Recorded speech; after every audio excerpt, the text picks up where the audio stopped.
بسم اللہ الرحمن الرحیم۔ السلام علیکم۔ پرانے وقتوں میں ملک شام کے ایک بادشاہ تھا۔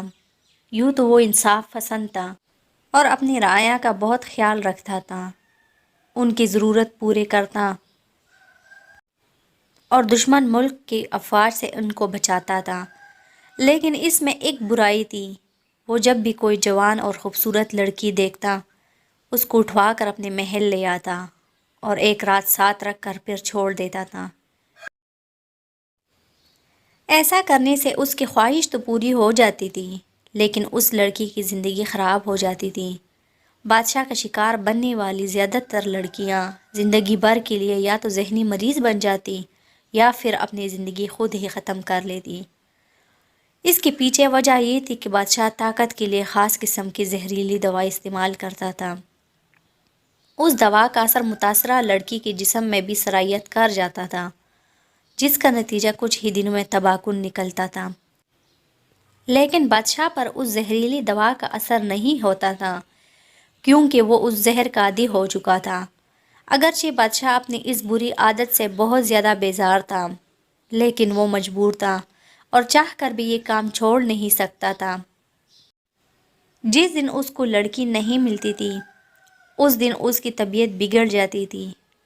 اس لیے بادشاہ نے اس کام کے لیے اپنے خاص وزیر کی ڈیوٹی لگائی ہوئی تھی۔ وہ روزانہ شام کو گھوڑے پر بیٹھ کر شہر کی بازاروں میں نکل جاتا اور چن چن کر خوبصورت لڑکیاں پسند کرتا اور ان کے گھر والوں کو منہ مانگے دام دے کر لڑکیاں خرید لیتا تھا۔ پھر وہ تمام لڑکیاں بادشاہ کے سامنے پیش کرتا۔ جو لڑکی بادشاہ کو پسند آ جاتی وہ بادشاہ کے ساتھ رات گزارنے کے لیے منتخب کر لی جاتی تھی۔ باقی لڑکیاں واپس بھیج دی جاتی، لیکن واپس بھیجنے سے پہلے وزیر ان لڑکیوں کو اپنے کمرے میں لے جاتا اور ایک ایک پائی ان کے جسم سے وصول کر لیتا تھا۔ یوں سمجھ لیجئے کہ ایک طرف تو بادشاہ انتہائی رحم دل اور نیک تھا، دوسری طرف وہ اپنی فطرت سے مجبور ہو کر رعایا کی لڑکیوں کو برباد کر رہا تھا۔ لوگ اتنی دولت دیکھ کر خاموشی سے اپنی بیٹی بادشاہ کو پیش کر دیتے تھے، اور اگر کوئی شخص اپنی بہن یا بیٹی دینے سے انکار کرتا تو وزیر اپنے سپاہی بلا کر زبردستی لڑکی کو اٹھوا کر محل لے جاتا تھا۔ کچھ وقت مزید گزرا تو بادشاہ کا احساس ندامت حد سے بڑھ گیا۔ اس کا ضمیر اسے ہر وقت ملامت کرتا اور برائی سے روکتا تھا۔ کئی بار بادشاہ نے خود سے وعدہ کیا کہ وہ آج کے بعد ایسا غلط کام نہیں کرے گا، لیکن اگلے دن جب وزیر اس کے سامنے انتہائی حسین و جمیل لڑکیاں لے کر آتا تو بادشاہ اپنا وعدہ بھول جاتا اور پھر وہی سے گناہ کر بیٹھتا تھا۔ دراصل کہانی کچھ ایسی بن گئی تھی کہ وزیر کو خود بھی بادشاہ کی طرح خوبصورت لڑکیوں سے بدکاری کا چسکا لگ گیا تھا۔ وہ ایک لڑکی بادشاہ کو پیش کرتا تو باقی 2-3 لڑکیوں کو اپنے گھر لے جاتا تھا اور کچھ دن پاس رکھ کر دل بہلاتا اور پھر واپس ان کے گھر پہنچا دیتا تھا۔ جب بھی بادشاہ وزیر کے سامنے یہ برائی چھوڑنے کی بات کرتا تو وزیر اس کے ساتھ ایسے باتیں کرتا کہ بادشاہ اس کی باتوں میں آ جاتا تھا۔ وزیر کی بیوی تو نہیں تھی، وہ عرصہ پہلی دنیا سے رخصت ہو گئی تھی، لیکن اس کی ایک جوان بیٹی تھی جو بلا کے حسین ہونے کے ساتھ ساتھ بہت نیک اور پرہیزگار تھی۔ سارا دن روزہ رکھتی اور رات کا بیشتر حصہ عبادت میں گزار دیتی تھی۔ وہ اپنے وزیر باپ اور بادشاہ کی ان عادت سے بخوبی آگاہ تھی۔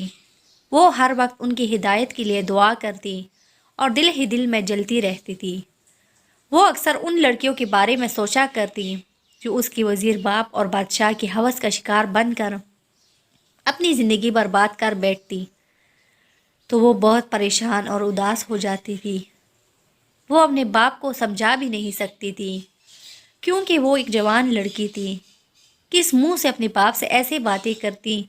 اگر ایسا کچھ سوچتی بھی تھی تو حیا اڑی آتی تھی، لہٰذا وہ صرف ان کی ہدایت کے لیے دعا ہی کر سکتی تھی، سو وہ کرتی رہتی تھی۔ ایک دن بادشاہ کا دل بہت بے چین تھا۔ وہ سارے کام دھندے ترک کر کے خاموشی سے محل کی چھت پر چڑھ آیا اور آس پاس کا نظارہ کرنے لگا۔ اچانک اس کے کانوں میں کسی لڑکی کی رونے کی آواز آئی تو وہ حیران ہو گیا۔ آگے بڑھ کر اس نے آواز کی سمت جھانکا تو کیا دیکھتا ہے کہ ساتھ والا گھر جو کہ اس کی وزیر کا تھا، وہاں صحن کے بیچ ایک جوان اور انتہائی خوبصورت لڑکی جو نماز پر بیٹھی دعا مانگ رہی تھی اور ساتھ ساتھ ہچکیوں میں رو بھی رہی تھی۔ بادشاہ کا تجسس انتہا کو پہنچ گیا۔ وہ کان لگا کر سننے لگا کہ لڑکی دعا میں کیا مانگ رہی ہے۔ پھر اس کی حیرت کی انتہا نہ رہی جب اس نے سنا کہ وہ خوبصورت لڑکی رو رو کر اس کے اور وزیر کے لیے ہدایت کی دعا مانگ رہی تھی۔ بادشاہ اس لڑکی کی دعا سننے میں اتنا مشغول ہو گیا کہ اسے پتہ ہی نہیں چلا کہ وہ بھی ہچکیوں میں رو رہا ہے۔ اس کا دل پلٹ چکا تھا۔ اس نے وہاں کھڑے کھڑے سچی دل سے توبہ کی اور دل میں ارادہ کیا کہ وہ آج کے بعد کسی لڑکی کے ساتھ گناہ نہیں کرے گا، چاہے وہ مر ہی کیوں نہ جائے۔ وہ قبولیت کی گھڑی تھی، اس کی دعا قبول ہو گئی تھی۔ پھر لڑکی نے جانماز سمیٹی اور اٹھ کر کمرے میں چلی گئی۔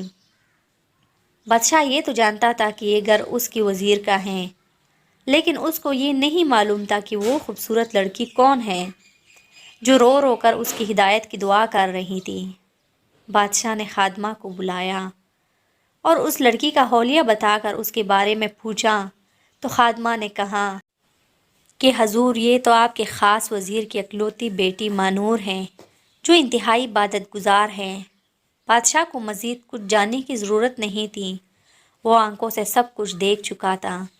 وہ محل کی چھت سے نیچے اترا تو اس کا دل یوں ہلکا پھلکا تھا جیسے اس نے کبھی گناہ کیا ہی نہ ہو۔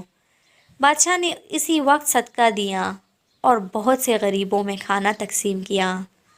شام ہوئی تو بادشاہ کا وزیر 3 خوبصورت لڑکیاں لے کر اس کی خدمت میں حاضر ہوا اور کہا، حضور، ان میں سے ایک اپنے لیے پسند کر لیجئے۔ لیکن بادشاہ سچی توبہ کر چکا تھا، لہٰذا اس نے وزیر کو سختی سے منع کر دیا کہ تم آج کے بعد میرے لیے کوئی لڑکی نہیں لاؤ گے، ان تینوں کو عزت کے ساتھ ان کے گھر چھوڑ آؤ۔ یہ سن کر وزیر پریشان ہو گیا۔ اس نے سوچا کہ اگر بادشاہ نے اس کام سے سچی توبہ کر لی تو وہ مفت میں حسین لڑکیوں سے لطف کیسے اٹھائے گا۔ چنانچہ وہ بادشاہ کو قائل کرنے لگا کہ یہ کام آپ کا حق بنتا ہے، یہ کوئی گناہ نہیں ہے۔ لیکن بادشاہ نہ مانا۔ وزیر جب اپنی باتوں سے باز نہ آیا تو بادشاہ نے اچانک کہا کہ ٹھیک ہے، میں یہ کام کرنے کے لیے تیار ہوں، لیکن لڑکی میں پہلے سے ہی پسند کر چکا ہوں۔ تو وزیر جلدی سے بولا کہ سرکار آپ حکم کریں، لڑکی ابھی حاضر ہو جائے گی۔ تو بادشاہ نے جواب میں کہا کہ آج میں چھت پر چڑھ رہا تھا تو تمہاری بیٹی مانور مجھے صحن میں نظر آئی۔ بخدا اس جیسی حسین تو میں نے آج تک نہ دیکھی نہ سنی، آج رات میرے لیے وہی لے آؤ۔ بادشاہ کی بات سن کر وزیر لرز گیا۔ وہ اپنی اکلوتی بیٹی سے بہت پیار کرتا تھا اور کبھی اس کے لیے ایسا سوچ نہیں سکتا تھا۔ پھر وہ یہ بھی جانتا تھا کہ جو لڑکی بادشاہ کے ساتھ ایک رات گزار لیتی ہیں یا تو وہ پاگل ہو جاتی ہیں یا مر جاتی ہیں۔ وہ اپنی بیٹی کے ایسے حالات کیسے برداشت کر سکتا تھا؟ لہٰذا وہ بادشاہ کے پیروں میں گر گیا اور معافی مانگنے لگا۔ لیکن بادشاہ اپنی بات سے پیچھے نہیں ہٹ رہا تھا۔ اس کا کہنا تھا کہ یہ میرا حق ہے اور مجھے اس کام پر کچھ گناہ نہیں۔ وزیر پیروں میں پڑا بچوں کی طرح گڑ گڑا رہا تھا۔ بادشاہ کہنے لگا کہ مجھ سے ایک وعدہ کرو کہ آج کے بعد کسی لڑکی کو پریشان نہیں کرو گے، نہ کسی کو اپنی لذت کے لیے استعمال کرو گے اور نہ ہی مجھے ایسا گناہ کرنے پر قائل کرو گے۔ تو وزیر نے فوراً وعدہ کر لیا اور بادشاہ سے کہا کہ وہ سچی دل سے توبہ بھی کرتا ہے۔ بادشاہ نے اسے اٹھا کر سینے سے لگا لیا۔ پیارے ناظرین، یوں ایک نیک لڑکی کی دعا نے دونوں کو مزید گناہوں سے بچا لیا اور نیک راستے پر لگا دیا۔ آپ کو اگر کہانی پسند آئی ہے تو ہمارے چینل کو سبسکرائب کریں تاکہ مزید ایسی ویڈیوز آپ کو ملتی رہیں۔ شکریہ۔